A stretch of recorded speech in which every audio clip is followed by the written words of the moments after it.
저는 이렇게 무슨 건강강자인데 뭐 의사나 그런 사람은 아니고요. 여기 괴산 청안 그 부흥 쪽에서 삽니다. 그리고 이제 괴산에 온 지는 올해가 이제 11년째 된 것 같습니다. 그러니까 제가 내년에 이제 그 50살이 되는데 꽤 그러니까 39에 여기 내려왔는데 벌써 이렇게 됐어요. 그래서 예? 아, 예, 고맙습니다. 근데 요새 보니까 흰머리가 막 느는 걸 보면서 야, 세월이 참 무섭구나. 벌써 10년이 넘어서 39에는 그래도 내가 이제 젊다 이런 생각을 했는데 50이 되니까 이제 젊다는 생각을 못 하게 되고 이제. 근데 이제 그 시골에 와서 살면서 몸에 대한 관심을 갖게 된 거는 그냥 뭐 단순하게 딸애가 몸이 안 좋아서였습니다. 근데 이제 어떻게 하다 그 길로 가게 됐는데, 원래는 저도 농사도 짓고 뭐 이런 생각이 있었어요. 근데 이걸 하다 보니까 결국은 지금은 이제 오늘도 제가 서울에서 아침 7시에 내려갔거든요. 그러니까 뭐 그 농사나 이런 건 거의 손을 못 대고, 요즘에 주로 하는 일은 이제 의술이나 이런 쪽 하는 분들한테 특히 이제 저는 이 동양 쪽에 있는 이제 오래된 전통의학 쪽에 관심이 많은데 그거 하는 분들이 이제 주로 참고하는 게 아주 오래된 의사들입니다. 근데 우리나라 상황이 아주 좀 아이러니하게 그런 의사들에 대한 연구가 거의 안 돼 있어요. 그래서 이제 이 길로 들어서 가지고 한참 뭐 공부도 하고 고민도 하다 보니까 가장 문제가 그런 의사들을 볼 만한 게 없는 거예요. 그래서 이제 요즘 주로 이제 하는 작업이 의학 고전을 주로 강독하고 연구하는 뭐 이런 일을 합니다. 그래서 이제 제가 읽었던 의사들 안에서 오늘 주제가 여성에 대한 거니까 특히 요새 우리나라 여성들의 건강 문제가 TV에서 낱낱이 드러나고 요새 저는 TV를 볼 때마다 이게 진짜 외국 사람들이 이거 우리를 어떻게 보고 있을까 놔두고 제가 그 탄핵 터졌을 때 중국에 있었거든요. 근데 실제로 물어봐요. 아니 그런 일이 진짜 있는 거냐고. 여기서 사람들이 경악을 하는 거예요. 특히 뭐 무속 문제라든가 이 성형 문제는 정말 이 외국 사람들은 이해를 못 합니다. 어떻게 시술을 하길래 한 번에 4천만 원을 받을 수가 있는 건지. 그리고 이 얼굴에다가 수백 가닥의 실을 넣는다는 것도 이해를 못하고 여배우들이 성형 시술을 받다가 프로폴이라는 이제 마약에 중독되는 현상이 발생하는 것도 그 사람들은 이해를 못해요. 외국에서는 아시겠지만 성형을 하면 그건 포르노 배우만 하는 겁니다. 안 해요. 일반 배우들은 표정이 안 나오기 때문에 이게 왜냐면 여기다 뭘 넣으면 자기가 슬픈 표정을 지으면 잔 근육이 움직여야 되는데 안 움직이거든요. 있을 수 없는 일인 거죠. 이게. 도대체 어떻게 하다 우리나라 여성들이 그렇게 온몸에 화학물질을 집어넣고 그 다음에 뭐 이 소위 그 줄기세포 치료 같은 경우는 저는 예전에 그거 좀 알고 있었어요. 왜냐하면 제가 중국에 아픈 분들 때문에 중국을 좀 다닌 경우가 있는데 그때 2014년인가 13년인 것 같아요. 그때 이미 상해에 갔을 때 그때도 참 창피했어요. 왜냐하면 상해 홍차오공항이라고 있는데 거길 내리면 한국에서 단체 관광객이 와요. 그럼 버스 몇 대에 실려서 그때 차병원일 거야. 그래서 연구소, 그러니까 우리로 따지면 이제 줄기세포가 불법이니까 연구소를 중국에 만들어요. 그래서 그 연구소로 버스가 가서 시술을 받는 거예요. 근데 그때도 이미 3천만 원 이렇게 내고 시술을 받아요. 그냥 줄기세포 시술을 받는데 3천만 원이에요. 근데 이거 웃기는 거는 그 3천만 원이라는 거는 이제 중저가입니다.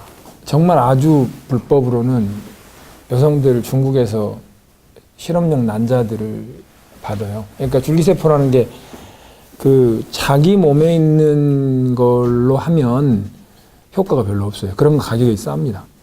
근데 이제 냉동 난자를 쓰면 3천만 원 정도 되는 거고, 냉동하지 않은 얼리지 않은 난자를 가지고 하게 되면 제가 알기로 1억 2천이래요. 근데 그런 시술을 진짜 관광객들이 때로 와서 받아. 거기에 연예인들이 한 명씩 껴있어요. 프로모션 이렇게 해가지고. 근데 웃기는 거는 차병원은 그렇게 해가지고 지금 적자랍니다. 병원 유지가 안 된대요. 그 어마어마한 돈을 받고 있는데도. 그러니까 도대체 이게 뭐 어떻게 일을 했길래 이제 그렇게 된 건지, 여성들한테 지금 우리나라한테 무슨 일이 벌어지고 있는 건지, 이런 게 사실은 이제 중국에 가면 이제 중국 현지에 있는 분들을 이제 인적 관계에 있으니까 거기도 여성분들이 이제 몸이 아프고 그러면 치료를 하고 이제 이렇게 옆에 통역해주는 분하고 해서 막 한단 말이에요. 그러니까 이제 그분들은 도대체 이해가 안 되는 거야. 한국은 굉장히 의료 시스템이 좋고 저런데 왜 저런 일들이 저렇게 비상식적인 일들이 벌어지는지. 이제. 그래서 오늘 이제 얘기는 그런 얘기부터 하려고 그래요. 그러니까 의학이라는 게 뭔가 상식에 대한 얘기. 의학이라는 게 뭐고 지금 우리나라에서 벌어지는 일이 얼마큼 상식에서 위배되는 일이고 이제 그래서 우리가 몸을 관리한다는 게 어떤 생각이어야 되는가 이런 얘기를 좀 해보려고 합니다. 선생님들 한번 고민해 보셔야 될 게 첫 번째 이제 질문이 뭐냐면, 그러니까 동양에서는요 의라는 말이 있어요. 거기에 술이라는 말을 붙이기도 하고 학이라는 말을 붙이기도 합니다. 그래서 이제 첫 번째 질문이 뭐냐면 학하고 술이 뭐가 다른가? 이거에 대해서 한번 제가 이제 질문하면 싫어하시려나? 제 얘기를 할게요. 학이라는 말은 공자라는 사람이 동양에 가져온 말입니다. 학하고 제일 붙어 있는 말이 뭡니까? 학이라는 한문을 잘 하려면 얘가 주로 누구랑 쓰는지를 잘 보면 돼요. 그러니까 우리가 보통 이제 질이라는 말이 있죠. 질병할 때, 그러니까 우리는 보통 질병이라는 말을 같이 써요. 근데 이 질하고 병은 달라요. 쓸 수 있으면 좋은데, 이 질이라는 거는 항상 어떤 것과 같이 쓰냐면 고라는 말, 고질이라고 합니다. 그래서 원래 질이라는 말은 묵은 병을 말하는 한자예요. 그 다음에 병은 뭐냐면 안에 불을 뜻하는 병자가 붙어 있거든요. 그래서 그건 항상 발병이라고 해요. 그래서 질병이란 말은 질은 몸속에 오랫동안 이제 묵어왔던 거. 근데 그게 어느 시점에서 증상으로 확 일어나면 병이에요. 그래서 이제 고질과 발병이란 말이 같이 포함되면 그게 질병이 되는 거예요. 그래서 원래 학이라는 말도 우리는 학습하다고도 말하지만은 그거는 이제 뭐 공자가 이제 뭐 때때로 뭐 익히면 좋지 이런 표현으로 온 건데 원래는 학은 문하고 같이 씁니다. 학문이라 그러죠. 뒤에 문자는 이제 묻는다는 뜻이에요. 그러니까 엄밀히 말하면 묻는 걸 배우는 겁니다.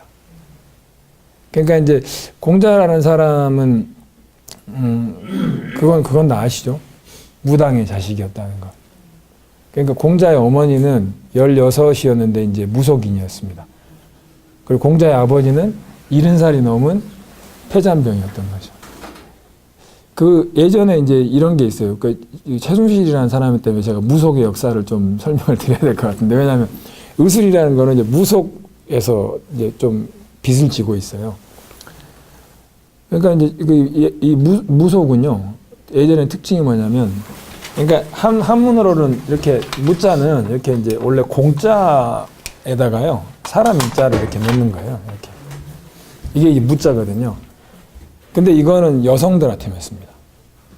그래서 이제 만약에 남자 무당은 이 볼견자를 옆에다 붙여야 돼요. 그래서 이거는 이제 무라 그러고 이거는 격이라고 합니다. 격.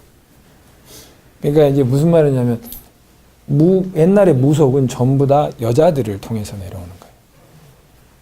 그러니까 우리가 생각할 때 이 무속이라는 건 이제 지금은 미아리 이런 데로 가 있잖아요. 근데 옛날에는 국가 제도가 세 가지, 그러니까 예전이라는 건 이제 은나라, 주나라 이럴 때 공자 예전에. 그런데 국가 제도라는 거는 크게 세 가지 틀이 있어요. 하나가 뭐냐면 삼공삼사라 그래서 임금의 스승, 우리가 주공, 뭐 소공 이런 말이 있잖아요. 그 사람들은 누구냐면 국가의 큰 정책을 임금과 토론해서 결정하는 사람들이에요. 뭐 나머지 잡다한 집행 체계가 있지만 그것 말고 국가에서 하는 가장 큰 일은 제례입니다. 제례. 그 제례라는 거는 지금처럼 뭐 최순실 같은 사람은 뭐 몇 억씩 들어 산다 그러잖아요. 근데 이 제례를 할 때 이 여자 무속인들이 뭘 하냐면 제를 드려야 되는 이유를 크게 4가지 정도로 나눠요. 뭐 일례로 국가의 창업에 큰, 그러니까 일례로 그 나라가 열릴 때 열리게 만든 사람들이 있을 거 아니에요? 그럼 그 사람이 누구인지. 국가의 환란을 극복시킨 사람들. 그러니까 뭐 일례로 중국 같으면 이런 사람 있잖아요. 그 우임금 같은 경우는 황하를 정비하는데 우임금 같은 경우 우임금의 아버지가 있어요. 곤이라고. 그 사람이 이제 원래는 그 요임금이 이제 그 우임금의 아버지를 등용해서 그 중국의 황하가 워낙 그 범람을 많이 하니까 물기를 잡아라 그래요. 근데 그 물기를 잡을 때 그 곤은 어떻게 하냐면 이명박하고 똑같이 제방을 막 쏴. 물이 못 넘치게. 그러면서 그 제방이 터져서 더 큰 일이 생겨요. 근데 이제 이 곤의 실패를 보고 우임금의 아들인 우임금은 어떻게 하냐면 물길이 터지면 그 습지로 들어가요. 그래서 그 물이 흘러가도록 계속 길을 만들어주는 거예요. 이런 말, 그래서 그게 문화가 됩니다. 나중에. 물이 터지면 습지에 들어가서 그 습지로 들어가서 이제 목책을 만들고 하면서 물길을 흘러가도록 계속 정비를 해서 결국은 그 물이 터진 곳이 나중에 이제 뭐 길이 생기고 연결되고 하면서 자연스러운 흐름이 생기는 거예요. 그래서 나중에 이런 말을 해요. 곤은 하늘의 뜻을 어겨서 인위적으로 제방을 쌓으려고 했는데 우임금은 하늘의 순리대로 물이 흘러가는 대로 계속 길을 열어서 결국 강을 다스렸다는 거지. 그래서 그게 왜 중요하냐면 곤 같은 사람이 왕이 되면 민심도 그렇게 만들어요. 막아요. 그럴 거 아니에요. 일을 그렇게 한 사람이 뭐 다른 일은 똑바로 하겠어요. 그러니까는 황하라는 물을 대하는 걸 보면 이 사람이 순리를 따르는 사람인가, 이 사람이 순리를 위배하는 사람인가가 드러난다는 거지. 근데 이제 그런 걸 다 누가 기록한 거냐면 이 사람이에요. 여자들이. 문자로 기록을. 그러니까 제례를 지낼 때 다 옷들을 갖춰 입고 이 나라의 창업부터 시작해서 환란이 왔을 때 큰 문제가 생겼을 때 어떻게 해결을 했는가. 그러니까 호명을 하는 거죠. 제례를 지낼 때 위패를 모시잖아요. 그러면 위패를 이렇게 5을 모시면 이 5명이 이 사람을 모신 이유를 설명하는 거예요. 그게 이제 이 사람들의 역사고. 근데 그런 거를 이 무속하는 사람들이 결정을 해요. 그리고 제례를 지낼 때 제례를 지낸다는 거 옛날에는 굉장히 큰 돈이 들어가요. 그러면은 이 제례를 지낼 때 제례의 방식을 다 정해줘요. 그러니까 일례로 이렇게 합니다. 천자는 매일 제사를 지내요. 그러니까 이 제라는 말, 한자로 제라는 말 있잖아요. 이 말은 무슨 말이냐면 매일 드리는 제사. 이 제자가 그 말이야. 그리고 사라고 한문을 이렇게 쓰는 거 있잖아요. 사. 이건 뭐냐면 1년에 한 번씩 드리는 제사예요. 1년에. 한자 자체가 그래요. 그리고 제사라고 하면은 이 제는 천자만이 하는 거예요. 천자는 아침마다 무조건 목욕 제계를 하고 이 무속인들의 지시에 따라서 가서 무조건 제를 해야 됩니다. 그러니까 천자는 매일 제사를 지내고 제우는 한 달에 한 번 제사를 지내고 경대부들은 사계절에 한 번씩 지냅니다. 그 다음에 3인이라 그래서 평민들은 1년에 한 번씩 제사를 지내게 해요. 그렇게 다 정해줘. 그 다음에 제를 지낼 때 어떤 물품을 쓰는가도 이 사람들이 다 정해주는 거예요. 그냥 굉장히 큰 역할을 하던 사람들이죠. 근데 그 사람들이 목의 전통으로 흘러가는 거예요. 그래서 이 사람들은 어떻게 하냐면 목의 전통에는 이런 겁니다. 남자를 골라. 근데 그 남자를 집에 안 들여요, 절대. 그래서 사마천 야합이라 그래. 들판에 가서 공자 어머니가 야합을 했다. 이건 전통이에요, 이 사람들은. 지금도 이런 전통이 있는 중국 사람들이 있잖아요. 그 모수족이라고 중국 가면 목의 전통으로 사는 데는 어떻게 하냐면 이제 길에 가다가 이렇게 남자가 마음에 들어. 그럼 어떤 사인을 줘요. 그러면 그 남자가 밤에 와서 창문 밑에서 이렇게 막 노래나 뭐 휘파람 같은 거래. 그럼 문을 열어주면 사다리 타고 올라와서 그 여자는 자. 그다음 동이 트기 전에 가요. 그렇게 계속 해. 그럼 아이가 생길 거 아니에요? 그럼 아이가 생기면 여자들이 키웁니다. 근데 그 집에 모든 적통은 어디로 올라가냐면 엄마 빗줄로. 그럼 이 옆에 있는 사람 뭐가 되겠어요? 아들들은. 그 아들들은 이제 보조자예요. 그러니까 보통 모계 사회가 되면 돈을 벌어. 그럼 다 어떻게 해야 돼요? 일을 해. 그러면 엄마한테 가는 거예요. 그리고 이 남자는 어떻게 해요? 이 엄마 집에서 살아. 그러다 밤이 되면 나가. 그래가지고 자기 애인 집에 가서 잠깐 자고 다시 와. 그 모기사에는 그렇게 돼 있어요, 구조가. 근데 이제 예전에 무속인들은 그렇게 가요. 이걸 우리가 박수라 그래, 박수. 왜 벌견자를 쓰냐면 제례를 지내면 옆에서 서서 뭐를 해요? 악기를 쳐주고 신하이도 하고 이런 거예요. 그걸 이제. 근데 공자가 이런 사람이었어요. 공자가 이제 격이죠, 격. 그러니까 공자 그 이제 사마천 사기의 그 기록을 보면 어릴 때 제기를 가지고 놀았대. 그냥 이거 한 거야, 엄마 옆에서. 근데 우리가 생각할 때 이 공자 같은 사람이 어떻게 저렇게 천한, 그 보면 그렇게 말하거든. 공자의 아버지는 패장한 무인이었다. 70이 넘어서 16인 엄마를 만나거든요. 근데 어떻게 공자 같은 사람이 태어났을까? 그리고 공자는 어떻게 교육을 받았길래 그런 사람이 됐을까? 이런 거죠. 근데 실제로는 이 무속이라는 게 그 시대의 최고의 지성입니다.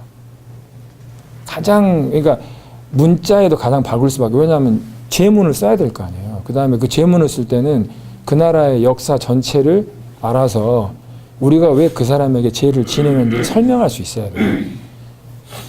그래서 이 여자분들이 이제 결국은 어찌 보면 그 시대의 어떤 역사, 그 시대의 어떤 문화, 이런 것들을 이렇게 탁 관장하는 사람들이죠. 이제 그걸 무라고 하고, 그러니까 삼공이 있고 한쪽에 무가 있어요. 그리고 한쪽에 뭐가 있냐면 육술수라 그래가지고 점보고 지형보고 하는 거 있잖아요. 관상보고. 육술수가 있어요. 그게 주로 이제 관직을 주는 거예요. 그러니까 땅의 형세를 살피거나, 그 다음에 이제 점을 보는 게 이제 보통 거북점하고 산통점이 있어요. 거북점은 이제 지금 우리가 국가에서 무슨 일을 하려고 하는데 이게 좀 길한 징조가 있는, 한 징조가 있는가. 그건 거북점이고, 산통점은 이제 주역에서 나오는 거 있잖아요. 이렇게 대나무가 하나는 온전하고 하나는 부러져 있어. 그럼 이거를 막 흔들어서 뽑아. 그러면 이건 뭐냐면 기륭을 판단하는 것 말고 요거는 이제 지금이 때가 맞는가를 보는 거예요. 그렇게 이제 그거를 보통 그 점 보는 방법도 나와. 3명이 동시에 봐서 2명 거를 취하고 막 다 정해져 있어요.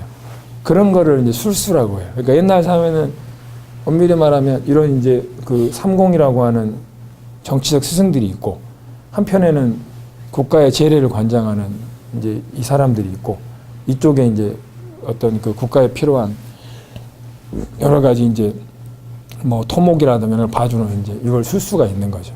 이런 구도로 짜여져 있는 거예요. 근데 공자는 이런 전통이 있기 때문에 이 술수라고 하는 거 있잖아요. 이걸 상당히 배격합니다. 별로 안 좋아요. 그리고 공자는 사실은 공자가 왜 다른 사람들하고 다르게 되는 거냐면, 그 시절에 제다백과사상을 논해보잖아요. 그러면 공자의 학파하고 다른 학파가 다른 게 딱 하나가 있어요. 그게 뭐냐면 묵가라든가 도가라든가 이런 사람들은 자기 경전만 암송해요. 이렇게 묵가파다 그러면 묵경만 계속 암송을 해. 그러니까 그 사람들을 뭐라고 하냐 이렇게 말해. 그 사람들은 이제 이 교자입니다. 교. 그러니까 이건 뭐냐면 교라는 건 뒤에 칠복이 붙어 있잖아요. 이게 뭐냐면 여기에 붙으면 무조건 강제로 하는 거야. 일례로 이제 이렇게 이 몸기자를 붙이면 개혁할 때 자기를 강제로 바꾸는 거예요. 나무 목자가 옆에 붙으면 이게 이제 칠매락의 회초리가 되는 거예요. 요 앞에 요거는 원래 효자입니다. 효자. 그러니까 이게 무슨 얘기냐면 효를 강제로 가리키는 거예요. 그래서 이 교라는 말은 우리가 보통 이제 교와 학을 같이 쓰는데, 교라는 말은 뭐냐면 이런 거죠. 애한테 야 너 어른한테 인사해. 그럼 이제 얘가 왜 인사해야 되는데 그럴 수 있잖아요. 그런 게 없어. 인사해 그냥 이렇게 하는 게 교예요. 인사 안 하면 때려. 뭐 그러니까 이렇잖아요. 7살짜리 8살짜리 이런 애들이 가서 이제 학교에 가서 선생님한테 인사해야 돼. 왜 어른한테 인사를 해야 되는지를 논하기 시작하면 참 어렵습니다. 그거 한번 설명해 보실래요? 왜 나이 든 사람한테 인사를 해야 돼요, 우리가? 그거 어렵습니다. 굉장히 그거 설명하려면 유교의 모든 논리를 다 간단하게 설명하면 이래요. 유교는 인간 관계에서요, 변하지 않는 가장 확실한 걸 뭐라고 생각하냐면 이렇게 말해요. 모성. 이게 이제 이 글자가 이거예요. 엄마가 아이를 안고 있는 글자예요. 상형 문자에서. 그러니까 엄마가 아이를 안고 있으니까 그 관계는 흔들리지 않는다는 거예요. 절대. 그래서 이 가장 단단한 모성에 대해서 인간이 받은 만큼 되갚게 해야 인간의 본성이 순해지고 도리가 생긴다고 생각해요. 그러니까 이 모성에 대해서 되갚는 게 효예요. 자기가 3년 동안 보통 왜 3년상을 치르냐고 공자가 물어봐. 그러니까 뭐라고 하냐면 네 엄마가 3년 동안 널 안고 먹이고 마른 자리에서 키웠다 이거지. 그 엄마가 키운 걸 3년을 했는데 너는 돌아가신 부모한테 하루에 한 끼 밥을 내야 되는 3년을 못하냐. 3년상 엄청 힘들어요. 조선조에 3년상 한 사람 중에 제대로 한 사람 거의 다 죽어. 힘이 뭐냐면 이거예요. 이게 지팡이 짚고 있잖아. 이거 왜 그러냐면 왜 지팡이를 짚고 있는 줄 아세요? 밥을 안 먹었다는 뜻이야. 일어날 힘이 없어. 그러니까 뻥으로 이렇게 밥 먹고 이렇게 하는 거 같이 하고 실제로는 지팡이를 짚고 있는 이유가 곡기를 끊기 때문에 그래요.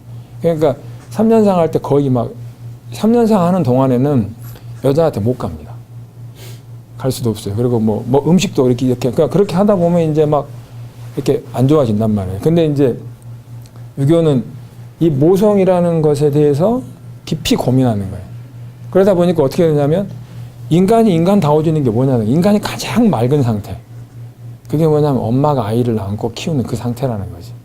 그럼 그거를 계속 생각하면서 그걸 되갚아야 인간이 인간다워진다 이렇게 생각하는 거예요. 근데 애들이랑 그걸 토론할 수는 없잖아. 이게 뭐냐면 이 교라는 건 뭐냐면 이게 강제한다는 게 이런 거예요. 얘한테 야 너 엄마가 3년 동안 너를 어떻게 키웠는 줄 알아? 막 이런 얘기를 하기 시작하면 애들이 뭘 알아요? 잘 몰라. 그러니까는 이제 토론이 되는 게 아니라 어떻게 돼요? 그냥 이거 해. 너 이거 해. 이렇게 한단 말이에요.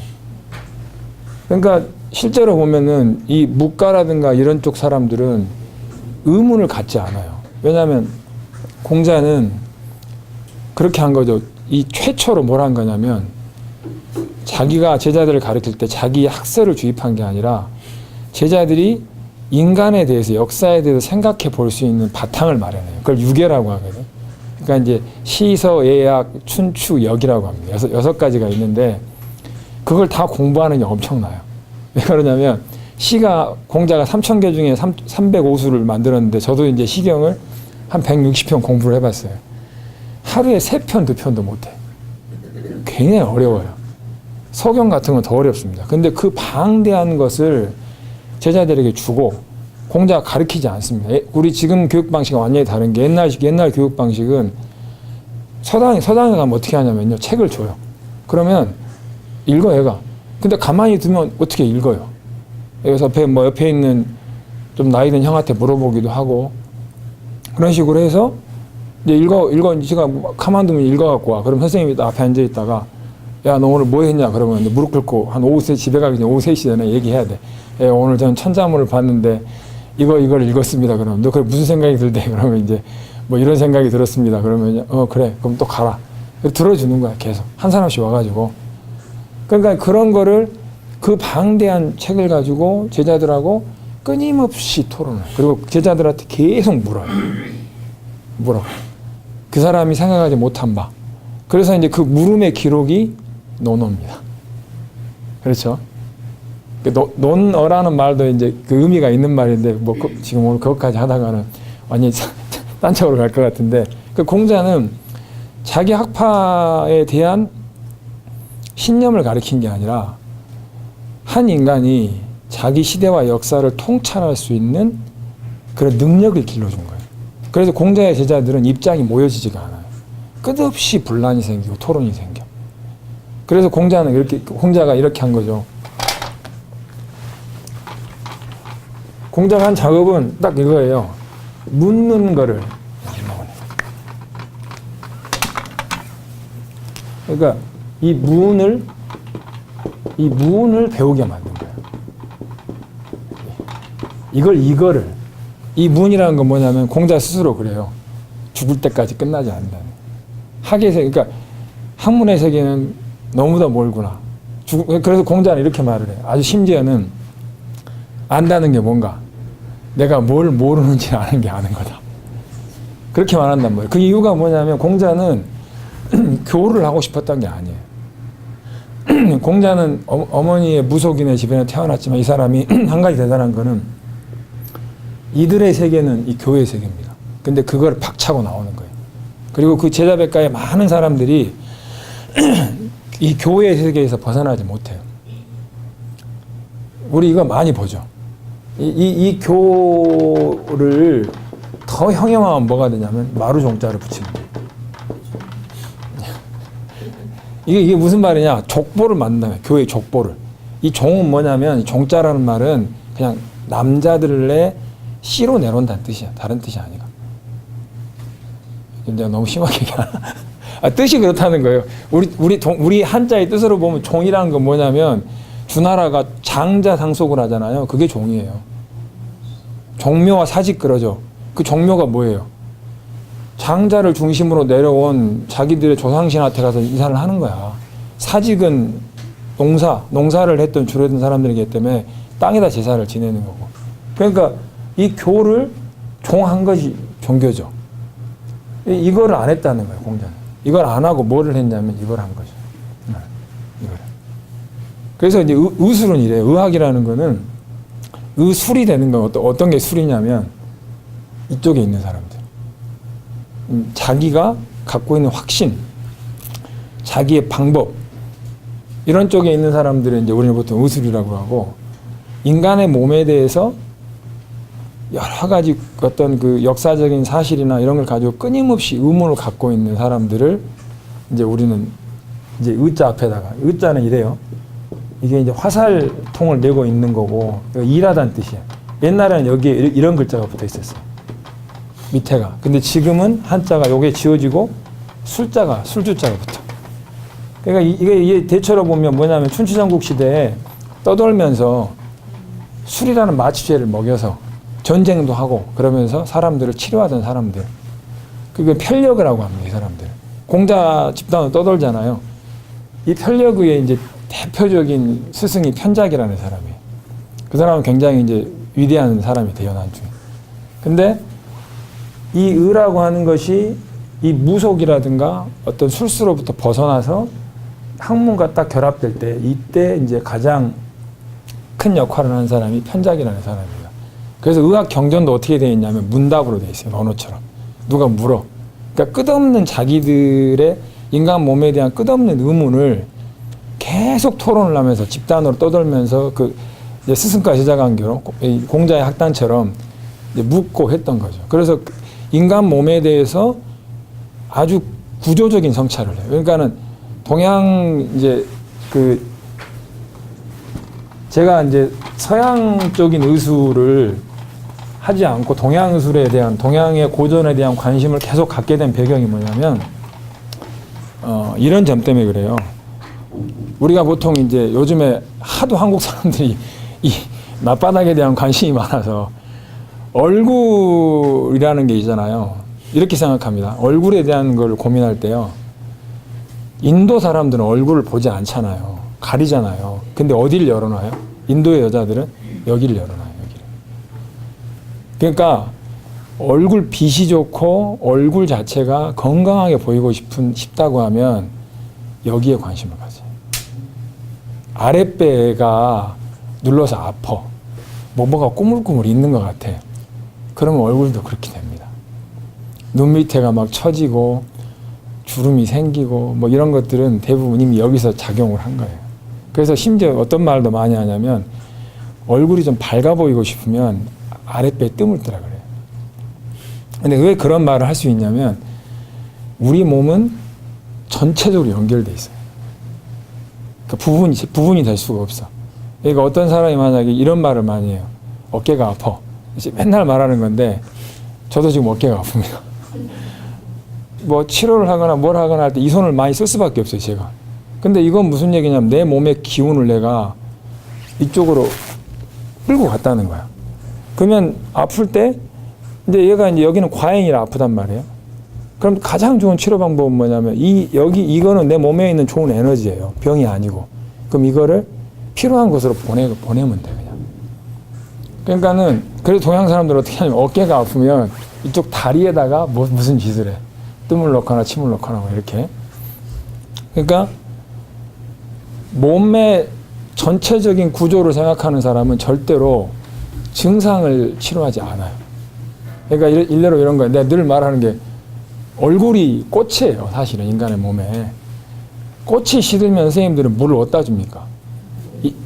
뿌리에다 주죠. 그 뿌리가 어디야? 여기가 뿌리예요. 여기가. 근데 지금 우리 뭐 하고 있는 거예요? 꽃이 시드니까 잎사귀를 갖고 잎사귀 하나하나에다가 시들지 말라고 뭐 힘을 받고 있는 거야. 이렇게. 그러니까 굉장히 이상한 짓들을 하고 있는 거예요. 심지어는 뭣도 하신 줄 아세요? 800만 원을 들여서 입 안쪽에다가 주사기를 넣어서 여기 지방을 빼. 이렇게 볼이 이렇게 통통한 사람들 있잖아. 아니 저녁밥 안 먹으면 다 빠져요. 그게 뭔 짓이냐고 그게 생각을 해봐. 내가 진짜 기가 막힌 게 뭐냐면 이런 거예요. 서양의학이라는 거는 진짜 부분의 의학이에요. 그러니까 그렇기 때문에 인간의 몸을 이 사람들은 인간을 다루는 게 아니라 병을 다룬다고 생각해, 자기들이. 동양은 병을 다루는 게 아니라 인간의 몸을 공부하는 거예요. 그러니까 생리를 공부하는 게 동양의학이란 말이에요. 그러니까 서양의학은 딱 가면 그런 거예요. 제일 중요한 게 병소라 그래서 병이 어디 있는가? 그 병의 원인은 뭔가? 이런 걸 따져요. 근데 제대로 동양의학을 공부한 사람은 사람이 오면은 일별을 해서 그 사람의 기의 흐름이 어떤가를 봐요. 저 사람은 주로 위로 이렇게 쏠려 있는 사람인가? 아래쪽에 있는 사람인가? 현대인들이 한 90%는 위로 쏠려 있습니다. 그렇기 때문에 아프다 그러면 대부분 다 상열 하한이라고 보통 얘기해요. 위쪽으로 기가 쏠리면서 아래쪽이 약해지는. 그러니까 치료책의 대부분은 어떻게 되냐? 여기를 쓰지 말고 여기를 쓰세요. 그래. 그래서 걸으라 그럽니다. 아주 단순한 말이에요. 얼굴이 예뻐지고 싶고 소화가 잘 되고 싶고 어깨가 안 아프고 싶고 그럼 어떻게 하냐면 집에서 TV 보면서 막 건강 정보를 보고 뭘 먹을까 이런 거 고민하지 마시고 제가 말씀드리지만 먹을 거 좋은 건 지금 우리가 그러잖아요. 먹어서 이로운 거 있잖아요. 없어요. 그렇게 치료 안 됩니다. 현대인들은 지금 우리나라는 예전에는 이 땅에서 나온 모든 좋은 걸 잡아 먹었잖아요. 신토부리 해가지고. 그게 부족한 요새 뭐 하고 있어요? 전 세계에 있는 건강식품을 다 끌어 모으잖아. 난 뭐 이름도 모르겠어. 페루에서 먹던 거. 러시아 이름을 아무게 할 수도 없어. 그 어마어마한 게 들어와서 공급이 되고 있단 말이에요. 근데 우리가 건강해졌어요? 아픈 사람만 늘어났지. 그러니까 이게 그것도 있는데 우리 인간은 이게 과해 이게. 맞아요. 이걸로 난 생각해 이게 과한데 이걸로 치료가 돼요? 요걸로 너무 많이 먹는다고 지금 요걸로. 그러니까 방법은 뭐냐면 전체를 생각하면 이걸 많이 쓰는 수밖에 없어요. 그리고 이걸 안 써야 돼. 그러니까 만약에 뭐 지금 최순실 그런 양반들이 4천만 원을 들여서 매일 시술을 한대요. 강남 거리에 가보면 한심해요. 유령의 얼굴을 갖고 있어요. 생명이 아닌 이 뭔가 갖다 이렇게 붙여놓은 그 사람들은 또 그게 유행이라서 그런 옷차림과 그런 얼굴을 안 하면 왕따를 당하나 봐. 근데 생각해 보세요. 그 어마어마한 나라의 돈을 독점했잖아요. 그 사람들이. 제가 누구를 자꾸 배격하는 말을 해서 그런데 요즘은 약간 이제 저도 막말을 하기로 했습니다. 상위 1%가 국부의 50%를 가져갔잖아요. 그래서 한다는 짓이 뭐예요? 그게 뭔 짓이냐고. 그 나이 먹은 사람들이 얼굴에다가. 그래서 뭐 안 죽을 것 같아요? 이상한 짓을 하고 있잖아요. 그러니까 근데 그 이상한 짓이 상식에 벗어난 짓이야. 생각해 보세요. 여기다 뭔 짓을 해? 그 매선침이라는 게 한방 기술요법입니다. 원래 어디다 쓰는 거냐면 금침에서 나오는 거예요. 그러니까 몸에다가 금은 강도가 약해서 몸에 찌르면 들어가지가 않아요. 피부하고 금하고 강도가 똑같아. 그러니까 뚫을 수가 없을 거 아니에요. 그러니까 옛날에 쇠에다가 금실을 달아. 그래서 피부를 꿰매는 거야. 이렇게. 그냥 꿰매면 딱 들어가면 잘라서 둬버려요. 그냥. 들어가는 입구가 있고 이렇게 할 거 아니에요. 그렇게 딱 꿰매가지고 툭 끊어놔. 그러면 이제 우리 몸이 이래요. 선생님 가시 찔려보신 적 있어요? 아프죠? 막 가만히 못 있잖아. 요만한 게 들어가면. 그럼 몸 안에 금이 들어가면 어떻게 되겠어요? 몸이 가만 안 있어요. 이물질이 왔기 때문에 거기에다가 온갖 가지 공격을 합니다. 그걸 걔네들이 뭐라고 선전하는 거냐면 좋은 물질이 거기에 많이 달라붙더라 이거. 아니 그러면은 몸에다 뭘 넣는데 가만히 있어요? 일례로 뜸 같은 거를 우리가 많이 하잖아요. 그것도 무슨 방법이냐면 몸에 화상을 입히는 거야. 화상을 입히면 어떻게 돼요? 여기 화상이 생기면 화상독이 생겨요. 그러니까 이 미량의 화상독이 매일 생기면은 몸이 적혈구, 백혈구 이런 것들이 내 몸에 이상한 놈이 들어왔어. 그러면 걔와 싸우기 위해서 막 공격을 할 거 아니에요. 그래서 어떤 일이 벌어지냐면 여기 신장이 달려있는 여기다 뜸을 뜨잖아요. 그럼 이쪽에 혈장이라 그래서 적혈구, 백혈구가 많아져. 그냥. 옛날부터 쓰던 방법이에요. 그러니까 그 원리를 이용하면 어떻게 몸속에 중요한 이 사람이 이제 다리를 거의 잘 이쪽으로 기혈이 안 가. 그래서 이 다리를 막 졸고 그러잖아요. 그리고 늘 근육이 너무 막 마르고 한쪽 근육이 퇴화돼. 그럼 그때 금실을 써요. 딱 놓으면은 여기가 전쟁터가 되는 거야. 그러니까 어떻게 돼? 계속 어떤 혈액 공급이 되고 막 가는 거죠. 그러니까 그런 걸 하는 그런 시술 방법인데 그거를 여기다가 얼굴에다가 그래서 얼굴을 팽팽하게 보이고 싶대. 근데 얼굴이 왜 쪼글쪼글해져요? 원리적으로 생각해봐요. 이건 뭐냐면 몸의 중요 장기에 기혈이 필요한 거야. 그래서 몸에서 이거 불필요하잖아. 나이 들어서 뭐 그 양반은 왜 필요한지 모르겠지만 50 먹고 60 먹으면 누구를 이렇게 예쁘게 보여서 얻을 만한 이유가 없잖아요. 다 끝났잖아. 안 그러신가요? 그런 게 있어요? 여자분들한테 막말하는 거 같은데 그런 이유가 없잖아. 누구한테 잘 보일 거야 이거를. 잘 보여봐 자기만 괴롭지. 남편 정해져 있고 뭐 어디 갈 데도 없는 얼굴 이걸 그런 거 아닌가요? 뭐 내가 이상한지 모르겠지만 그냥 이걸 가꿀 이유가 없어요. 그냥 이거는 오히려 뱃속이 편하고 잠을 잘 자고 이래야지. 인간의 상식이 그렇잖아요. 근데 그러니까 몸에서 똑같은 거예요. 자기 뱃속이 편해야 되기 때문에 이쪽으로 주로 기혈을 보내. 근데 여기다가 막 200개를 넣어가지고 이쪽으로 가야 될 걸 이쪽으로 싹 빼서 얼굴을 팽팽하게 보낸대. 상대적인 거예요, 몸은. 이쪽으로 기혈이 치료가 아니야. 이쪽으로 뭔가 자기 몸에 필요한 생명 에너지를 보내면 어디가 비겠어요? 그러니까는 인간이 어떻게 되겠습니까? 왜냐하면 여기 이 5장 6부는 동양에서는 감정과 관련돼요. 동양은 이래요. 동물들이 감정이 있습니까? 없습니까? 있어요. 왜 5장 6부가 있으면. 걔도 화를 내. 있어요. 걔 화를 내죠. 슬퍼하고. 그게 왜 그러냐면 동양에서는 감정이 간신비폐신이라는 장부에서부터 발현한다고 생각해요. 화를 잘 내는 사람들은 감기가 울결돼서 그렇고 잘 슬퍼하는 사람들은 폐에 문제가 있을 때 그렇고 생각이 많은 사람들은 비장에 문제가 있을 때 이렇게 동양 사람은 그렇게 생각해요. 자기 몸의 에너지를 이쪽에 갖고 있어야 되는 이유는 나이가 들수록 이건 버리고 감정의 조절, 속 편한 거, 잠잘 자는 이게 중요하기 때문에 그래요. 그래서 그런 어른들이 좋은 어른이잖아. 밥 먹을 때 투정하지 않고 달게 먹을 줄 알고 밤에 잘 자고 그다음에 순화된 감정을 갖고 있고 그게 좋은 어른이죠. 어른이 60 먹어서 매력적인 여자일 필요는 없잖아. 얼굴이 팽팽하고 그러면서 성질은 고약하고 먹는 거 까다롭고 밤에 잠 안 자고 그거 하고 싶으세요? 그런 거를? 나는 이해가 안 돼. 그 돈을 들여서 그렇게 한다는 게. 그래서 나는 이런 상식 밖의 일을 할까? 그건 그들의 관계가 정말 이상한 도덕적인 걸 갖고 있기 때문에 그래요. 그 나이에 자기의 몸을 버리고 이거를 가꿔야 되는 그 비극적 인간 관계를 그런 문제라는 거예요. 그래서 결국은 지금 우리나라에서 일어나는 일은 의학적 상식으로 보면 그러니까 인간의 몸을 술수라는 거는 단순하게 증상을 어떻게 처리해 주겠다 이런 게 사실은 그걸 술이라고 그래요. 근데 그거 말고 인간의 몸을 역사적으로 구조적으로 고민해 왔던 사람들에게는 결론이 어떻게 나는 거냐면 우리 몸 유기적인 전체적 조합을 갖고 있고 그래서 이 몸이 생로병사라는 과정을 거쳐서 사그라든단 말이에요.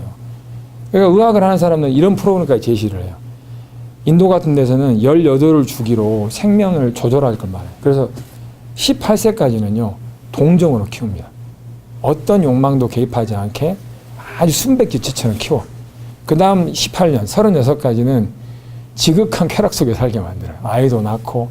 그래서 그 사람들은 그 성적인 것도 교육을 시키잖아요.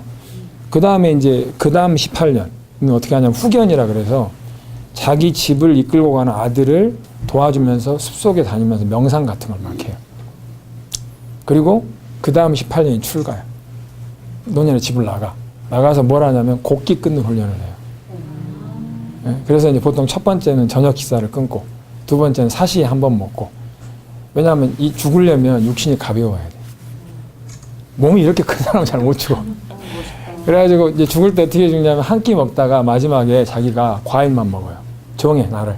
과일만 먹다가 이제 그러니까 자기 스스로 욕망이 다 끊어지는 걸 느껴요. 그러니까 그 사람들이 내세 이런 얘기가 나오는 이유가 뭐냐면 과일만 먹다가 마지막에 딱 죽을 날을 정하면 이제 이렇게 가마에 태워가지고 동네 사람들 인사를 이렇게 다 인사하고 그대로 겐지스에 딱 갖다 놓으면 그때부터 안 먹어요. 그럼 3일이나 5일 있다 딱 죽어. 근데 마지막에 죽을 때 앉아서 죽는 이유가 뭐냐면 곡기가 피면 못 누워. 그러니까 우리가 뭐 이렇게 스님들이 앉아서 죽었다 그러잖아요. 그게 위대한 비밀이 아니라 배가 다 비면은 장이 꼬꾸라지니까 몸이 이렇게 돼. 이렇게. 그렇게 되는 거야, 그냥. 그래서 다 피면 이러고 죽는단 말이야. 죽을 때 의식이 다 떠나는데 마지막까지 자기는 안 떠나는 게 있대요. 잔상으로 끝까지 자기에 붙어 있는 거. 그거를 그 사람들은 자기의 내생이라고 생각해요. 그래서 윤회관이 나와요, 거기서 이제. 근데 하여튼 그 사람들은 그렇게 해서 인생을 딱 자기가 정한 날짜에 아름답게 가요. 근데 우리가 이게 이제 의학이 생각하는 전체적 프로그램이야. 그러니까 생로병사가 뭐고 그러니까 그런 게 의학이지. 여기서 막 뭐 꽂고 막 이런 거 아니. 근데 지금 이제 우리는 어떻게 됐냐면 이런 것도 있죠. 여성들 일반이 폐경이 될 때 거의 호르몬제를 다 먹어요. 근데 요즘 여자분들이 우리 주제가 처음에 갱년기였습니다. 근데 갱년기가 왜 심하냐면 혈액이 화하기 때문에 그래요. 근데 혈액이 허해지는 거는 화가 있기 때문에 그렇습니다. 여기 자기 가슴에서 이렇게 여기 한번 다 눌러보세요. 아픈지 안 아픈지. 저도 아프네. 여기가 화가 있는 자리. 보통 그 불교에서는 체크라가 여기 있다고. 여기가 아프면 자비심이 없습니다. 왜냐하면 자기 안에 뭐가 이렇게 들어있기 때문에 남을 이렇게 품어줄 여기입니다. 여기 가슴. 그래서 여기가 아프면은 아마 남편이 꼴보기 싫을 거예요. 네. 그래서 환자분들은 여기를 딱 눌러봐요. 그럼 여기가 아프면 결국은 혈이 허해지고 혈이 허해지면서 갱년기가 되면 혈이 허하면은 이 몸에서 어떤 일이 벌어지냐. 몸에서는 쓸 곳이 많잖아요. 여기도 써야 되고 여기도 써야 되고. 근데 이게 허하니까 어떻게 돼요? 또 특히 갱년기가 되면 이제 폐경이 됐다는 거는 혈이 그 나이 때문에 줄어든단 말이에요. 그러면 이제 그때는 얼굴이 뜨거웠다가 팍 식었다가 막 요동을 치는 거야. 이게 괴롭죠. 그러려면 그거를 인위적으로 바깥에서 어떤 호르몬을 넣어서. 그러니까 요즘에 나오는 모든 약의 문제가 그거예요. 치료제가 아니고 우리 인간 몸에서 나오는 내분비계에 개입을 하는 거예요. 그러니까 일례로 혈압약 그러면 이런 거예요. 혈관 자체도 혈액을 쓰거든. 근데 그 혈관이 몸 전체에 퍼져 있잖아요. 굉장히 많은 혈관이 있습니다. 근데 그 혈관이 자꾸 쓰면서 노폐물이 나온단 말이에요. 혈액을 쓰면. 매 순간 신장이 이걸 걸러야 돼요. 근데 신장이 어떤 이제 나이가 돼서 괴로워. 그러면 그때부터 몸의 불필요한 순서대로 혈액을 못 쓰게 막 조치를 취해요. 신장이 우리 몸 안에. 자율적인 신경체계를 이용해서. 그러니까 일례로 근육 같은 데도 혈액을 못 쓰게 이렇게 효소를 분비해가지고 혈액이 안 가게 만들어. 그러면 몸에 있는 혈관들이 혈액이 안 가면 어떻게 되냐면 뻣뻣해집니다. 지금 혈압약은 뭐냐면 우리 몸에서 혈액을 못 쓰게 나오는 그 효소를 중화시켜버려요. 그러니까 몸은 처리량이 100인데 125, 150으로 계속 쓰게 만들어주는 거예요. 치료가 아니라 우리 몸에서 나왔던 어떤 물질을 작동을 못하게 만드는 거예요. 그 사람들은 치료제는 못 만들어요. 이유가 뭐냐면 치료제가 들어오면 몸이 거부해버려요. 그러니까 이 사람들이 뭐라는 거냐면 몸에서 우리 몸에 자율적으로 존재하는 어떤 물질을 작동 못하게 만들어. 항히스타민제가 뭐예요? 우리 뱀 물리면 탁 맞잖아. 뱀독이 들어오면 몸에서 위급한 전쟁이 생기니까 몸에 있는 모든 에너지를 이쪽으로 끌고 갑니다. 팔이 막 부어오르고 전쟁이, 그러다가 그 과한 전쟁이 얘를 죽여버리는 거야.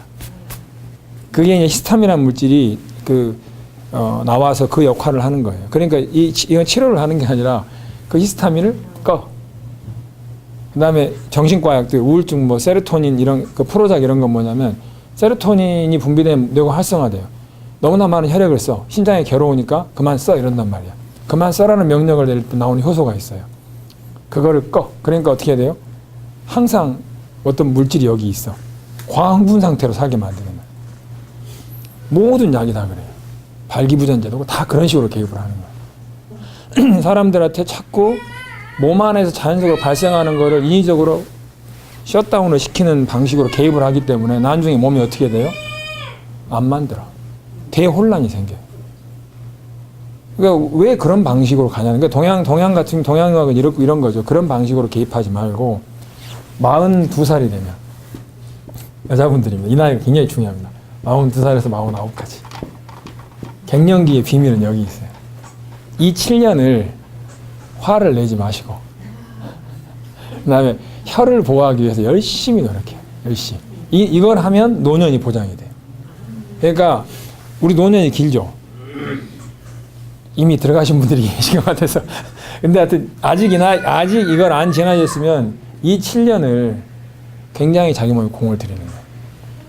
아침밥도 잘 먹고 스트레스 안 받고 일도 줄이고. 그러니까 여기가 나머지 만약에 50세면 80세를 기는 30년의 비밀이에요.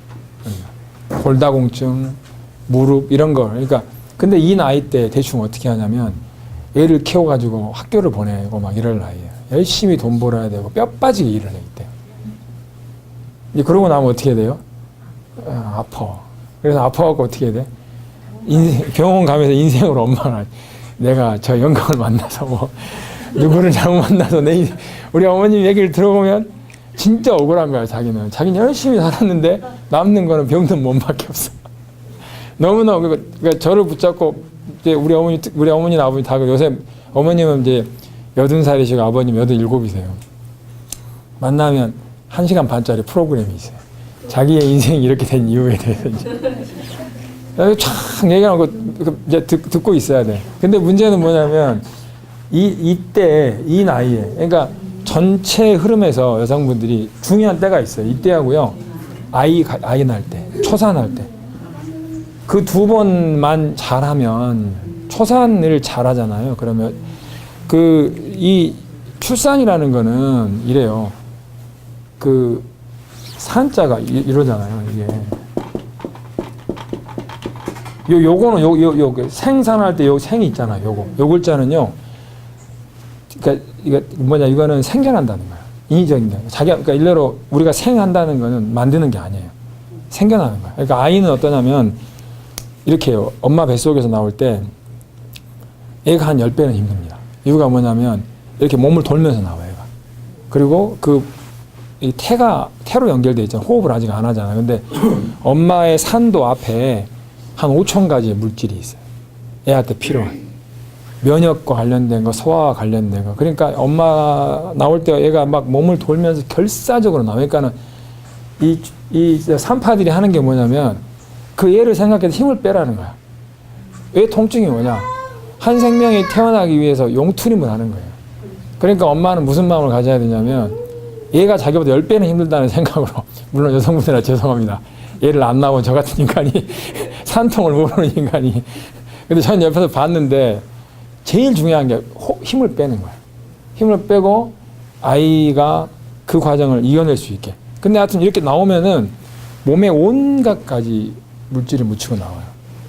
그래서 아이가 6개월 동안 살 수 있는 힘이 생깁니다. 그리고 그 애는 엄마랑 연결이 돼요.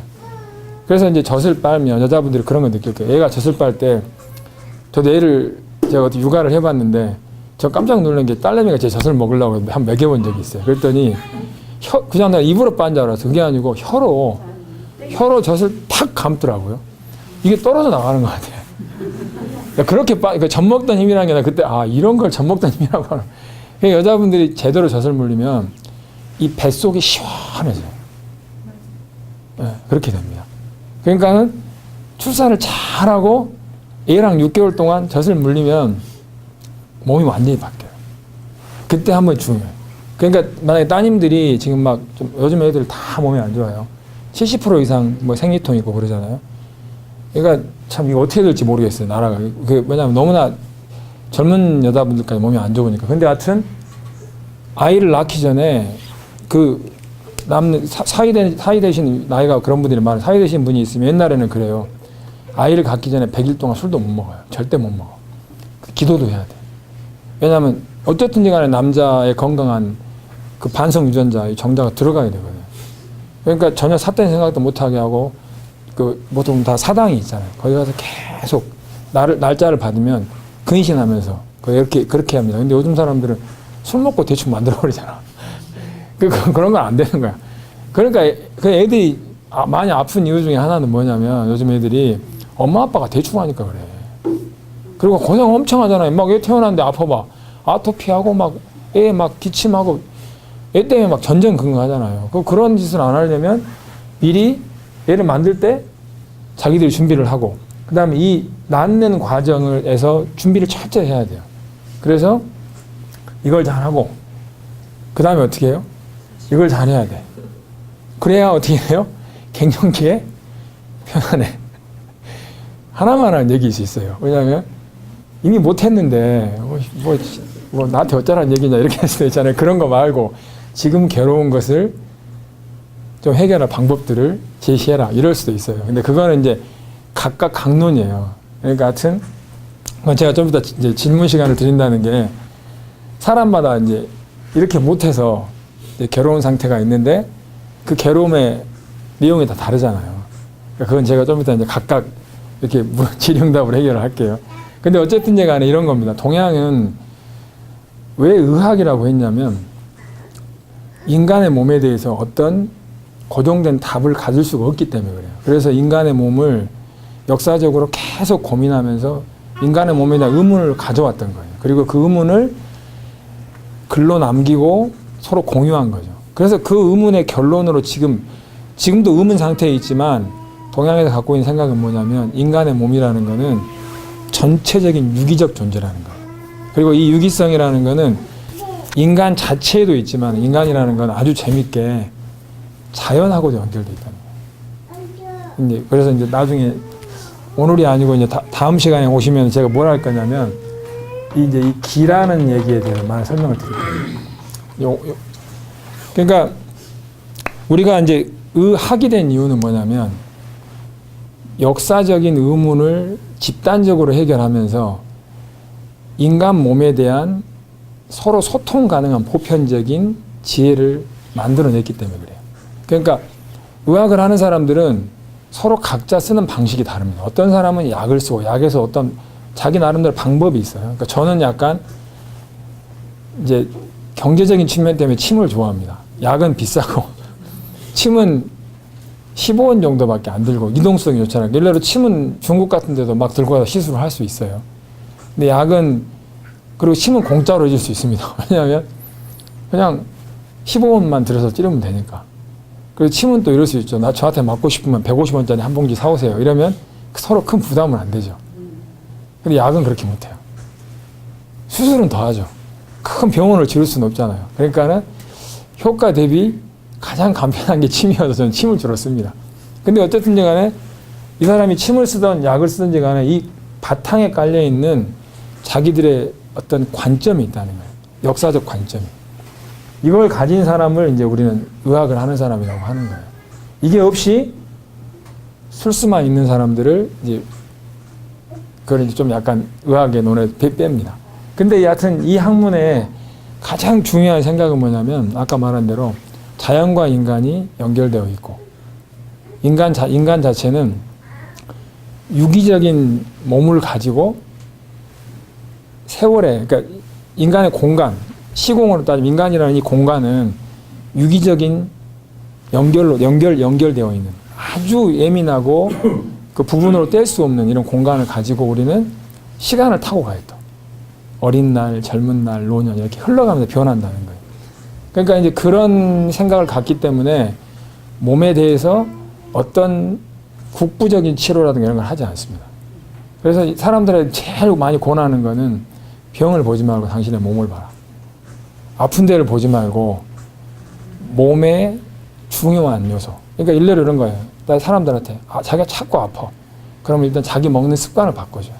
많이 먹는, 자기가 있는 것 중에 과한 것부터 딱 덜어내. 사람을 많이 만나. 좀 만나는 걸 줄여. 말을 많이 해. 말을 덜 해야 돼. 음식을 너무 많이 먹어. 좀 덜 먹어야 돼. 그렇게 자기 몸의 생활을 줄이고 불필요한 생활 습관들을 없애는 거예요. 그리고 부족한 걸 좀 해. 하기 쉬운 것부터 좀 많이 걸어. 이런 거 있잖아요. 그다음에 밤에 좀 일찍 자. 그래서 우리가 이런 말을 해요. 어떤 사람들이 어깨가 많이 아프대. 그럼 가장 권하는 방법 중에 저녁 식사를 줄이시고 좀 걷고 빨리 자세요. 그래. 왜냐하면 이렇게 어깨라든가 이 위쪽으로 있는 통증들을 전부 우리는 양증으로 봐요.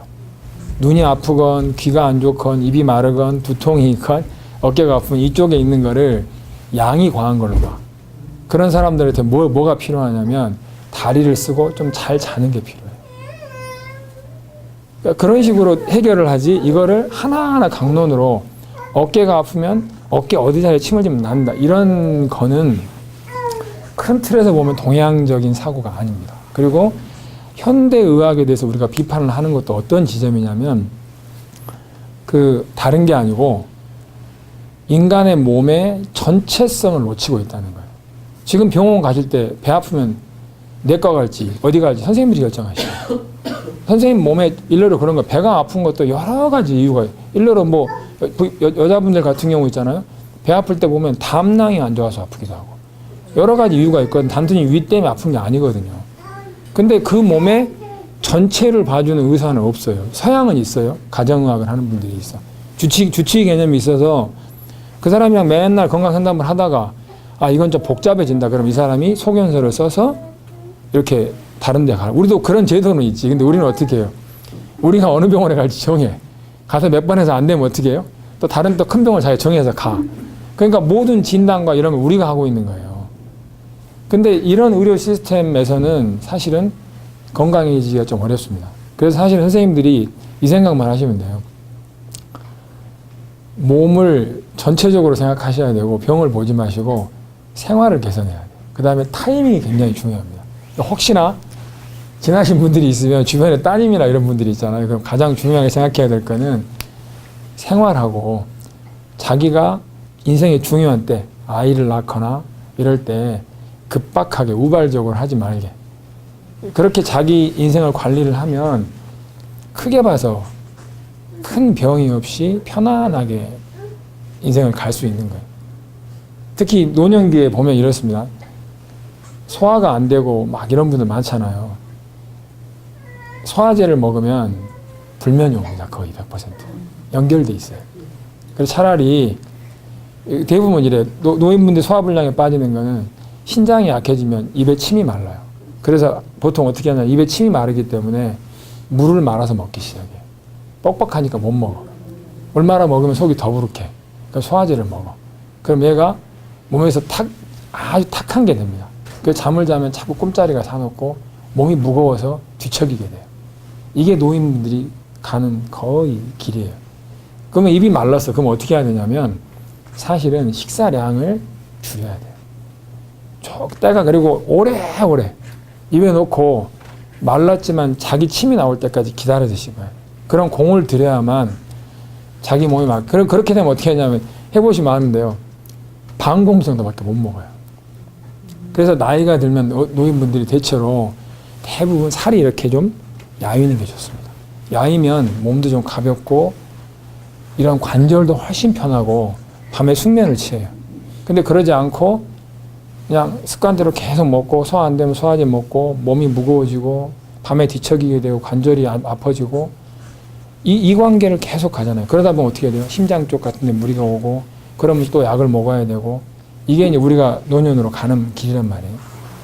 그렇게 안 하고 실제로 아까 말한 대로 이제 결혼해서 아이를 낳을 때 노년으로 들어갈 때 이런 거를 현명하게 생활 습관을 가지시면 사실은 자연스럽게 몸은 좀 좋아지는 거죠.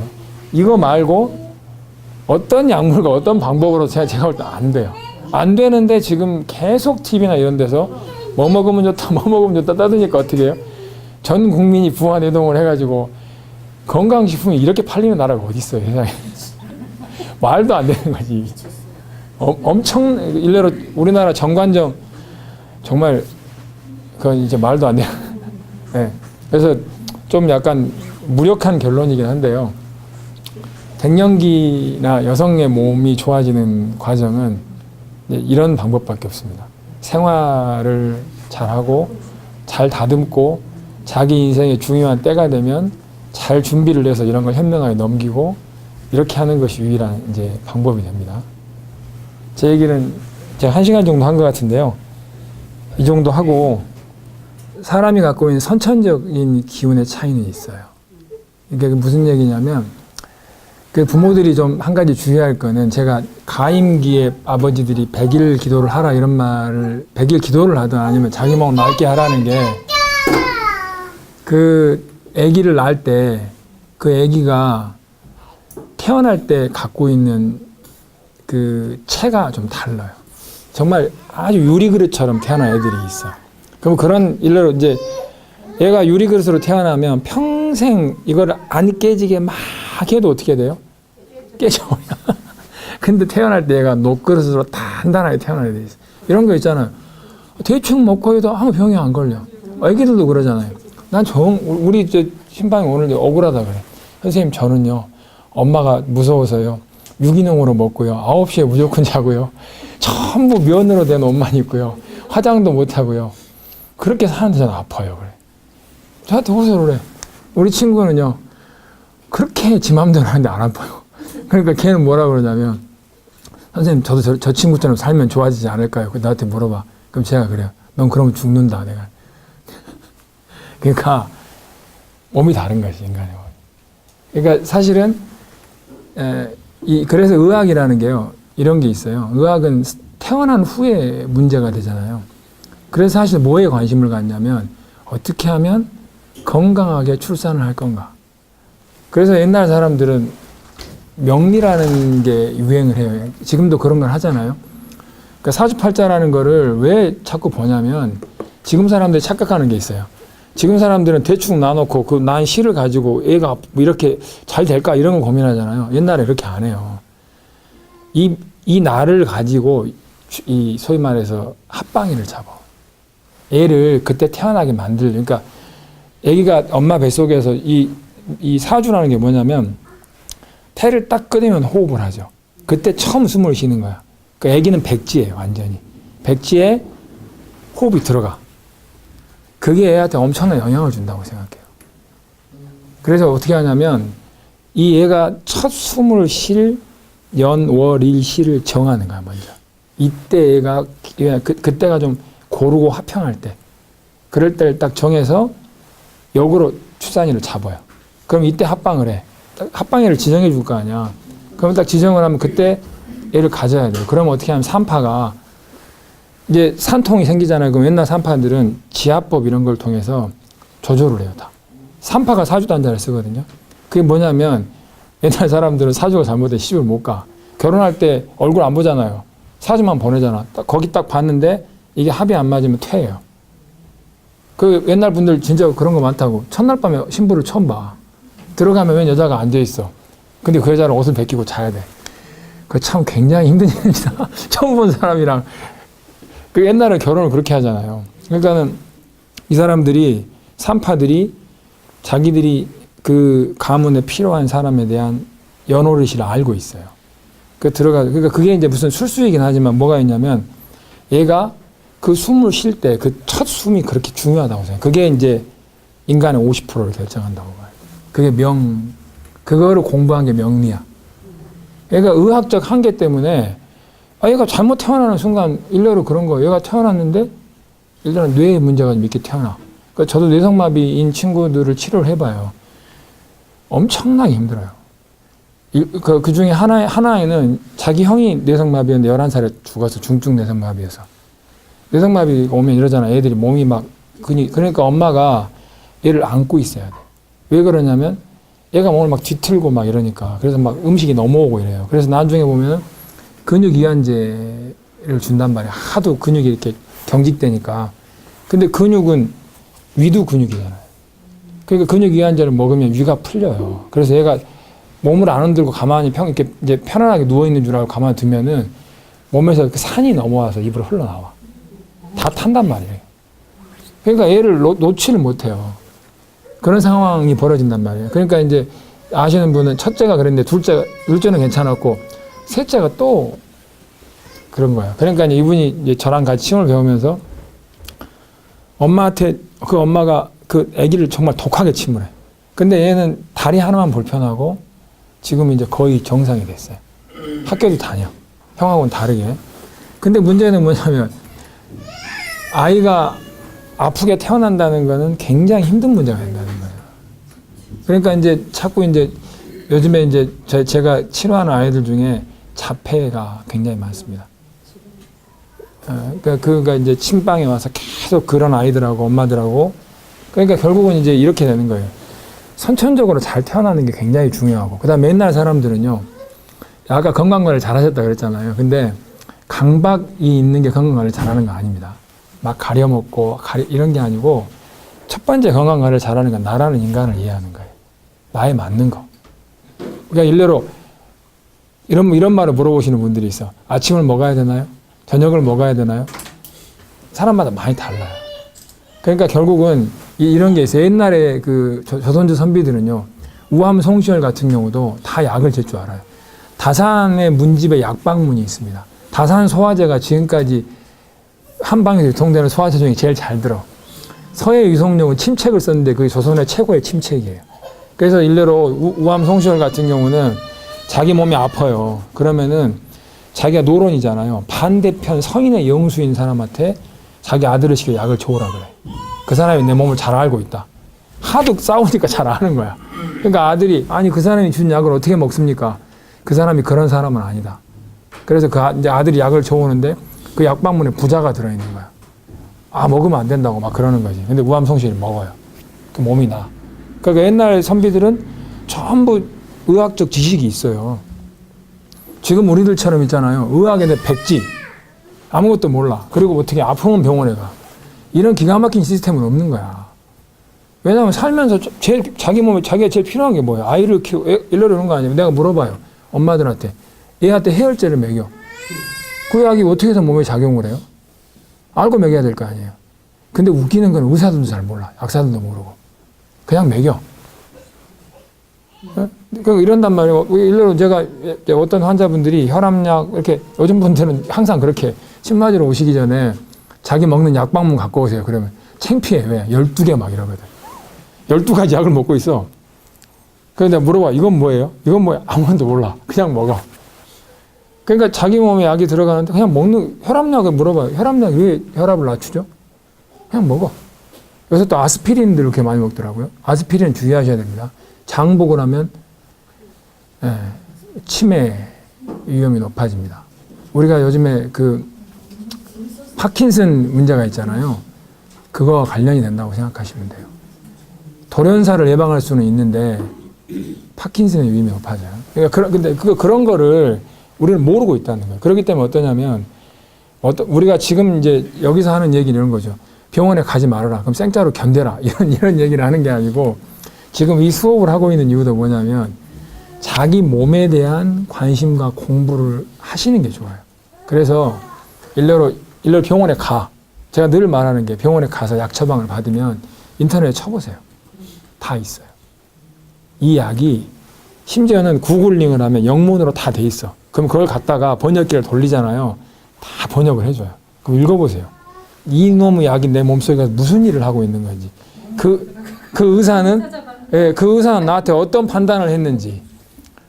병원에 가면 잘해주겠지. 이런 판단을 병원에 가지 말라는 말을 제가 못합니다. 근데 가시되 자기가 어떤 처방을 받고 있는지를 공부를 하셔야 돼요. 그리고 그 공부를 하다 보면 이 수단에만 의지할 수 없겠구나 하는 생각이 자연스럽게 듭니다. 그럼 또 저 같은 사람의 말을 믿지 마시고 또 스스로 공부를 하셔야 해요. 그 몸에 대한 관심을 갖고 공부를 하고 그래서 결국 공부를 하시다 보면 이렇게 되실 거예요. 아, 건강이라는 건 가장 중요한 거는 건강하게 낫는 거구나. 이게 첫 번째. 두 번째는 건강하게 태어난 다음에 건강한 생활을 유지하는 게 중요하구나. 그런 결론으로 가게 되세요. 왕도가 없다는 거예요. 그래서 대부분의 어른들이 이런 거죠.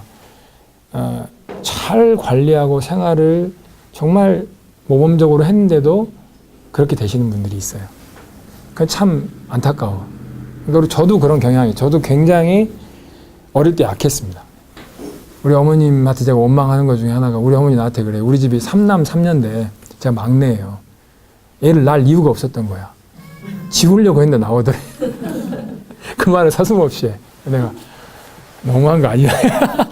그래서 결국은 방치를 했을 거 아니에요. 아기 때 그 자식들이 많은데 어떻게 그걸. 그러니까 어릴 때 막 형들하고 기억나는 거는 하여튼 제대로 못 먹은 기억 이런 게 많아. 왜냐면 맞벌이를 하셨기 때문에 자식들만 두고 가면 힘센 형 둘이 있는데 내가 무슨 수로 맛있는 거 먹을 수 있었겠어요. 그러니까 이제 근데 그렇게 이제 그래서 저도 어떠냐면 남들에 비해서 조금만 무리를 하면 몸이 무너져요.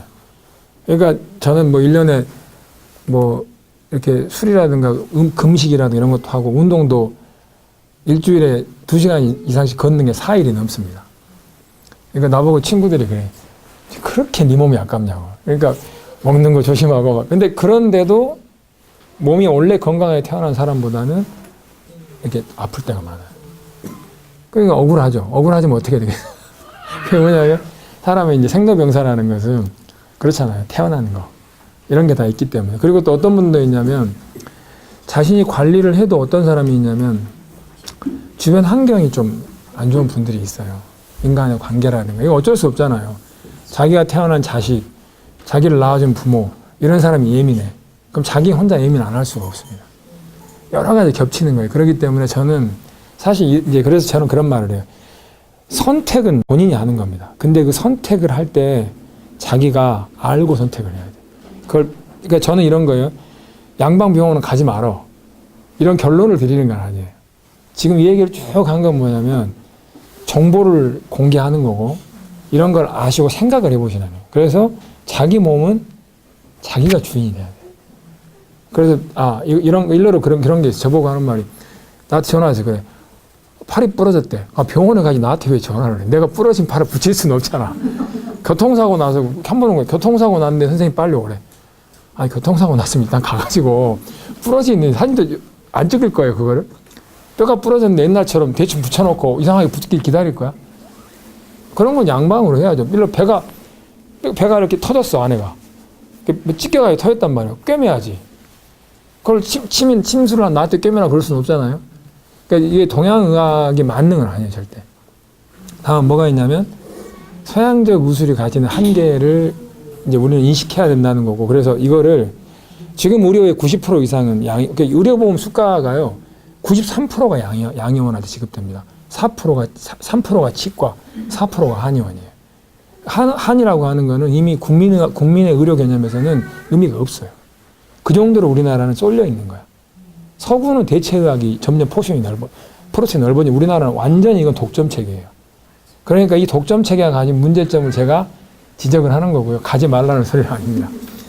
가시되 그것이 가지는 의미를 정확히 이해하시고 그렇게 하시는 게 좋고, 자기 몸에 맞는 식습관, 건강법 이런 것들을 가지시는 게 좋고요. 의료수단은 최소화하시는 게 좋습니다. 의료보다는 생활. 이런 게 좀 중요하다, 이런 말씀을 드리는 겁니다. 네. 질문에 답이 너무 길었네요. 죄송합니다. 그러니까 이제 이게 시간 싸움이에요. 왜냐하면 이제 암이 큰 속도하고 내 몸의 면역력이 크는 속도의 싸움인데, 암의 크기, 성격 이런 거를 봤을 때 이거는 이 사람이 못 이기겠다라는 판단이 올 때가 있어요. 그러면 어떻게 하냐면 이제 상의를 하는 거죠. 일단은 그러면 여러 가지가 있어요. 왜 못 이기냐면 이 사람이 갖고 있는 스트레스 구조가 안 바뀔 가능성이 많아. 그 다음에 이 사람이 생활이 무너져 있어. 그러니까 아까 선생님처럼 이미 준비가 된 사람들이 있어요. 생활의 준비라든가. 그럼 그 사람들은 딱 이렇게 사회관계를 탁 끊고 하루에 3시간, 어떤 분도 봤냐면 간암인데 종괴가 6cm 엄청 커요. 수술도 못했어요. 근데 그 분은 아기가 어렸죠. 그러니까 어떻게 하냐면 맨발로 하루에 3시간씩 산을 가요. 굉장히 자기 아이를 키워야하는 의지가 있기 때문에. 그러니까 어떤 이제 그런 조건에, 그 다음에 몸이 갖고 있는 구조가 굉장히 괜찮은 분들이 있어. 근데 심리적 조건이나 사회관계의 구조나 이런 분들, 어떤 분들이 있냐면, 살아낼 이유가 없는 분들이 있어. 아니, 그런 분들이 있어요. 그냥, 암 환자들 중에, 나 그냥 괜찮아요. 이래버려. 그러면 이제, 그분한테 막 이렇게, 이것도 해보세요. 저것도 해보세요. 이게 잘 안 먹힌단 말이에요. 그러면 일단은 이제, 어떤 그 그림을 짤 때, 이게 성격이 너무, 그러니까 이런 것도 요새 많이 하잖아요. 악성의 정도, 위치까지 다 봐요. 이게 조금만 자랐을 때 몸의 중요 부분을 칠 수 있다. 위험도가 높다, 안 높다. 이런 거까지 다 계산해가지고 제일 좋은 거는 수술하지 않고 그냥 극복하는 거죠. 그 다음 좋은 거는 수술만 하는 거. 그도 안 되면 항암을 할 수밖에 없네. 근데 이제 그거에 따라서 수술을 안 할 때 그 사람한테 해주는 처방. 그 다음에 수술을 했을 경우, 수술만 했을 경우, 항암까지 했을 때 이걸 다 이제 나눠요. 그래서 그 사람이랑 충분히 상의를 해요. 자기 몸을 이해하게 만들고 어떤 프로그램을 가져야 되는지. 그러니까 이제 그건 굉장히 현실적인 문제예요. 그래서 저 같은 경우는 일단 구체적으로 이제 암이 발병이 돼서 오면 일단 검사를 다 시킵니다. 그리고 이제 그런 걸 가르쳐 줘요. 병원의 압력을 어떻게 이기는지. 그래서 저는 이런 말을, 거짓말 덜하 그래. 우리 집안에 한의사분이 계신데 하도 혼내서 지금 결정을 못하고 선생님 저 좀 봐주세요. 제가 그분이랑 상의하고 올게요. 뭐 이런 식으로 해서, 왜냐하면 검사 받으면 막 이제 엄청난 푸시를 하거든요. 근데 자기 의지로 그걸 이겨내는 게 어려워요. 근데 그걸 이제 단호하게 얘기를 하고 프로그램을 자기가 조정하는 거죠. 그래서 일례로 이제 수술을 할 때도 이런 경우가 있었어요, 이번에. 난소암인 환자인데 지방의 대학병원인데 난소암이라고 해서 이 사람이 이제 수술을 하죠. 근데 이분이 허리가 아파서 갔거든. 그 난소암은요, 지형이 있으면 3기 이상이에요. 이미 자기가 느껴서 가면. 3기 이상이면 수술 못 합니다. 대부분 난소암 수술은 뭐냐면 그냥 부인과 검진을 받다가 그거 보이는 거야, 그냥. 아무 증이 없는데. 그럴 때 건드릴 수 있어요. 그리고 수술이 어려워. 굉장히 골반 깊은 데 있기 때문에. 난 이게 이해가 안 되는 거야. 지금 이 사람이 아파서 갔는데 암 진단이 나와도 수술을 못 할 텐데 왜 수술을 하자고 하지? 가볍다고 말하는데. 뭐 이제 이런 이상한 느낌이 있는 거야. 그래서 이 사람을 설득을 해가지고 이제 삼성병원에 이제 제가 보기에 이 사람이 이렇게 검색을 해보는 거죠. 쫙 병원 의사들을 놓고 그 사람의 이제 뭐 그 경력하고 다 놓고 의사를 딱 찍었어요. 그래서 제가 직접 전화를 해서 수간호사랑 이렇게 얘기를 해서 환자가 이 상태인데 나는 이거 검진을 다시 봤으면 좋겠다.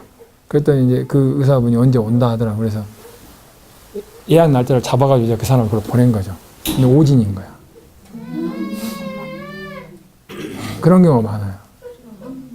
예. 그러니까 이제 그런 케이스가 많기 때문에 그래서 이제 아주 세세하게 살핍니다. 그런 거를. 그러니까 단순하게 위암 일기다 할 때도 위암이 어느 부분에 있는가가 되게 중요해요. 왜냐하면 암이라는 것은 조직 특성이 우리 세포는 이렇게 살은 살대로 있고 뼈는 뼈대로 있고 신경은 신경대로 있어요. 이 신경세포가 뼈로 가지를 않아요. 근데 암은 횡단을 해요. 그러니까 암으로 돌아갈 때 어떻게 되냐면 위에 있던 게 뚫고 전이가 되잖아요. 뚫고 나가잖아. 근데 이 조직을 깨기도 하지만 제일 위험한 거는 혈관을 끊어버려요. 혈관으로 파고 들어가서 그 다음에 척추뼈 같은 데 들어가서 뼈에 전이 되면서 뼈를 무너뜨려 버려요. 그래서 돌아가신단 말이에요. 그러니까 이게 1cm, 2cm가 중요한 게 아니라 얘가 활성이냐 그렇지 않느냐. 그 다음에 얘가 이제 쉽게 얘기하면 있는 부위가 어디인가. 그러니까 외국에서는 암 진단이 굉장히 엄밀해요. 그래서 비활성이고 위험 부위에 있지 않으면 수술을 안 권해요. 우리나라는 지금 다 한단 말이에요. 이유가 뭐냐면 그렇게 투자가 돼 있어. 돌려야 돼, 암병동은. 과잉 투자 때문에. 그러니까 보이면 무조건 해버려요. 그래서 그거를 선생님들이 알 필요가 있어요. 갑상선도 그렇고 전부 다. 그래서 심지어는 이런 말까지 해요. 정 그렇게 국내 의료 시스템에 문제가 있잖아요. 그럼 제가 돈이 많은 사람들한테 미국 가서 진단하고 그래요. 실제는 다른 결과가 나와요. 돈이 많으면 그냥 가는 거, 돈 드리면 되잖아요. 비행기 타고. 암 그거 한 손 꽤 많이 들거든요. 비행기 타고 가서 그냥 진찰 받고 오는 거야. 근데 그럴 경우에 그 사람들 비수술요법이라고 딱 갖고 와요. 그러면 외국 진단서를 갖고 가잖아요, 병원에. 이거 이렇게 돼 있다, 이렇게 받아왔다. 모니터링 좀 해줘라. 귀찮아하지만 안 해줄 수가 없어요. 거부 못 하거든. 그러니까 이제 그런 방식으로 좀 약간 어려운 문제가 있습니다. 그러니까 그래서 저는 이런 말을 해요. 만약 위험 부위에 있잖아요. 동양의학적으로 걔를 정지시키는 거는 상당한 시간이 걸려요. 침이나 뜸으로.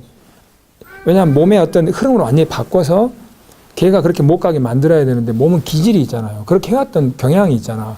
이게 한 번에 안 바뀐단 말이에요. 근데 시간을 놓쳐서 얘가 굉장히 위험한 조직으로 들어가는 순간 손은 못 써요. 그래 판단은 엄밀하죠. 그거를 줄이려고 환자가 오면은 검사를 막 시키고 세세하게 논의를 해요.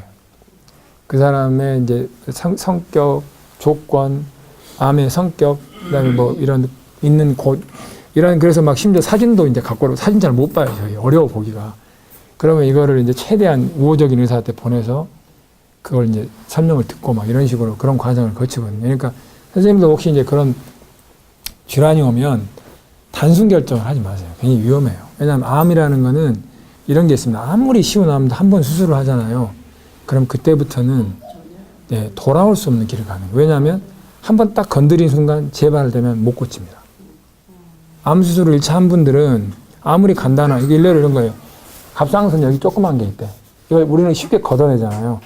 걷어낸 다음에 나오는 암은 재발성암이에요. 그건 현대의학적으로 고칠 수 없습니다.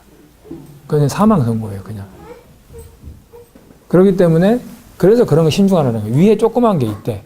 그래 외국 같은 경우는 비수술적 요법으로 모니터링하면서 이 사람에게 필요한 온갖 운동요법과 이런 걸 계속 권하고 굉장히 복잡한 과정으로 이거를 줄이게 만들어요. 그러니까 왜 그러겠어요? 그게 단순하게 걷어내버리면 우리 그래 이 간단한 걸 왜 안 걷어내요? 걷어낸 다음에 다시 요만한 게 나오는 순간 못 고쳐요. 그러니까 이제 그런 점이 있다는 것만 좀 아시고요. 그래서 되도록이면 신중하셔야 됩니다. 그 문제에 대해서. 시간이 되는 방입니다. 네, 오늘은 여기까지 하겠습니다. 다시 얘기는 수요일 날 있어요. 네, 마치겠습니다. 네.